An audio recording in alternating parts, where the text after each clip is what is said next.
हर हर महादेव, जय महाकाल। स्वागत है आपका कहानी मंगल चैनल पर। आप देख रहे हैं कहानी मंगल चैनल। आपने पहले पार्ट में देखा कैसे हसीना चुड़ैल ने गांव के नौजवानों को अपना शिकार बनाया, कैसे उनका खून चूसा, कैसे लोग उससे परेशान हुए। एक नाथ तांत्रिक को बुलाया गया था जो कि बंधन बांधे गए थे तंत्र के जरिए, लेकिन वो बंधन ठाकुर रघुनाथ के द्वारा तोड़ दिया गया, क्योंकि ठाकुर जो था और हसीना चुड़ैल के नाजायज संबंध थे।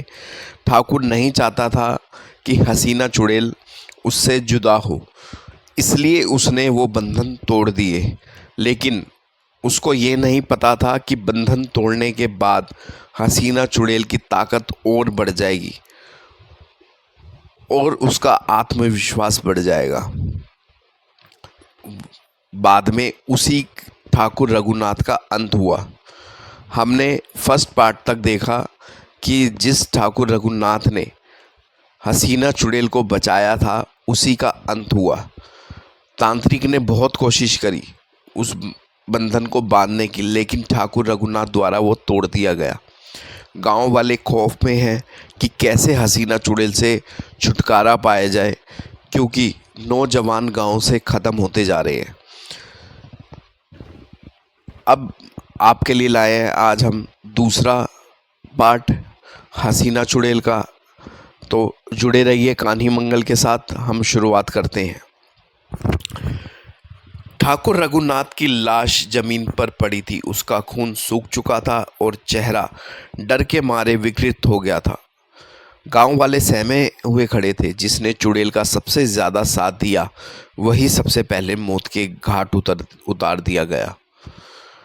हसीना ने लाल आंखों से सबको देखा। उसकी आवाज़ में अजीब सा दर्द था। मैं किसी की दुश्मन नहीं हूँ, मुझे बस मुक्ति चाहिए। गांव वाले उलझ गए। कभी वो खूनी राक्षसी बन जाती थी, कभी मासूम औरत की तरह रोती थी। नाथ तांत्रिक ने गुस्से से दहाड़ते हुए कहा, चुप, तू छल कर रही है। तू एक पिशाचनी है। इंसानों की आत्मा पीकर जाती है। लेकिन हसीना ने उसकी ओर देखा और बोली, नहीं तांत्रिक, मुझे शाप दिया गया था। जब मेरी मौत हुई मेरी आत्मा अधूरी रह गई। तब से मैं इस शाप में बंदी हूँ। मैं चाहकर भी इंसानों को छोड़ नहीं सकती। रामतीन बाबा हसीना की बात सुनकर विचलित हो गया। उनकी अंतरात्मा कह रही थी कि ये आत्मा सिर्फ शापित है, जन्म से दूषित नहीं। उन्होंने नाथ से कहा, क्या ऐसा कोई उपाय नहीं जिससे इसे मुक्ति मिल सके? नाथ ने सिर हिलाया, मुक्ति आसान नहीं। इसके लिए इसे अपने पापों का प्रायश्चित करना होगा और आत्मा को अग्नि से गुजरना होगा। हसीना ने कांपते हुए कहा, अग्नि? नाथ ने मंत्रोच्चारण शुरू किया और कहा, तुझे वही अग्नि जला सकती है जिसे तू पहले मेरी थी। तभी तेरा शाप खत्म होगा। नाथ ने गांव वालों से हवेली की तहखाने की खुदाई करवाई। वहां से लोहे का एक बड़ा संदूक निकला। जब उसे खोला गया तो अंदर से राख, चूड़ियां और आधा जला हुआ औरत का कंगन मिला। हसीना चीख उठी, ये मेरी यादें हैं। उसके आंसू आग की तरह गिरने लगे। गांव वाले देख रहे थे कि जैसे जैसे हसीना के अतीत के सामान बाहर निकल रहे थे, उसका चेहरा मानवीय होता जा रहा था। लेकिन उसी पल हवेली की दीवारों से एक औरत की भयानक हंसी गूंजी। नाथ चौंक पड़े। ये सिर्फ एक आत्मा नहीं, यहाँ दूसरी आत्मा भी बंदी है। गांव वाले घबरा गए। मतलब हसीना अकेली नहीं थी। धीरे धीरे एक काली धुंध बनी और उसमें से एक क्रूर चेहरा उभरा। लंबी जीभ, उलझे बाल और आंखों से निकलती आंख। वो चीखी, हाँ, हसीना निर्दोष थी, लेकिन असली चुड़ैल मैं हूं। उसने मुझे भी धोखा दिया था, इसलिए मैंने उसे भी अपने साथ शापित कर दिया। गांव में सन्नाटा छा गया।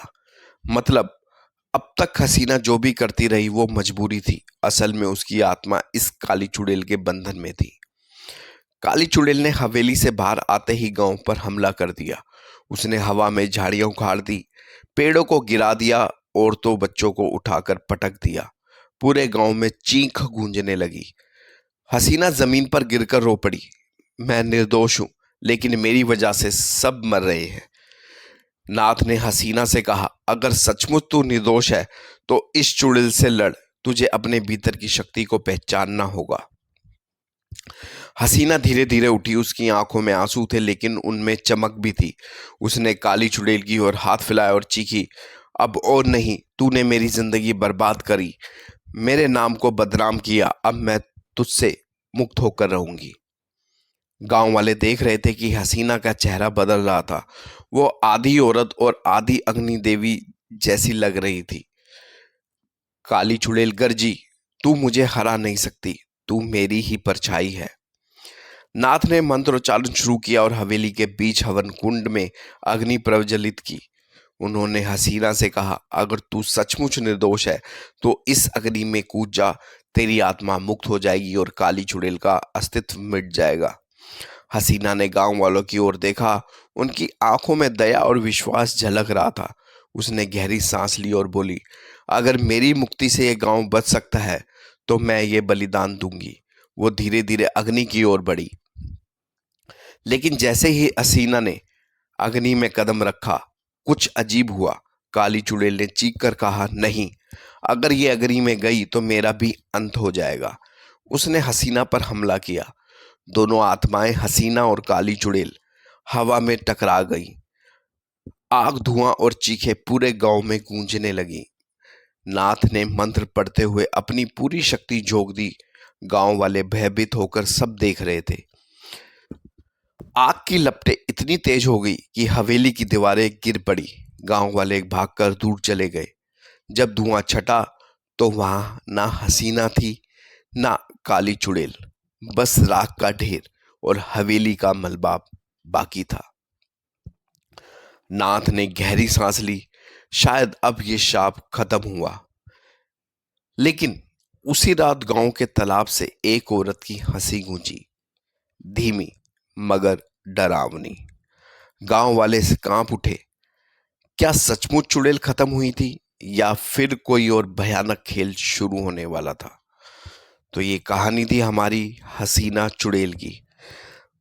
वीडियो को लाइक करें, चैनल को सब्सक्राइब जरूर करें। मिलेंगे आपसे हम एक और नई वीडियो में, एक नए रहस्यमय कहानी के साथ, एक नई कहानी के साथ। तब तक के लिए आप अपना और अपने परिवार का ध्यान रखिए। और हम आपसे हर वीडियो में ये कहते हैं कि अगर आपके साथ भी कुछ ऐसा घटित हुआ है जो कि नॉर्मल, जो कि भयभीत हो, या आपको लगा हो, आपने कुछ महसूस किया हो, तो प्लीज़ हमारे साथ ज़रूर शेयर कीजिए। हम वो आपकी बात, आपकी जो कहानी है वो सबके साथ साझा करेंगे, उसको सबके सामने लाएंगे, ताकि सब उस सच्चाई के साथ उस कहानी को देख सकें, महसूस कर सकें। तो आप प्लीज़ हमसे अपना जो भी आपके साथ घटित हुआ है, जो नॉर्मल नहीं है, जो बहुत भयावह है, या कहीं आप गए हों किसी गांव में, किसी स्थान पे, किसी हवेली में, किसी मकान में, या आपके आसपास कोई ऐसा कुछ हो जहाँ पे कुछ भयावह हो, या आपको कुछ दिखता हो, या कुछ भी ऐसा हो जो बहुत डरावना हो, तो प्लीज़ हमसे शेयर ज़रूर कीजिए, ताकि हम वो सच्चाई औरों के सामने भी ला सकें, आपकी कहानी औरों के सामने भी हम बता सकें। मिलेंगे नेक्स्ट वीडियो में। तब तक आप अपना और अपने परिवार का ध्यान रखिए, और एक बार ज़रूर प्यार से ज़रूर बोलिए, हर हर महादेव, जय महाकाल।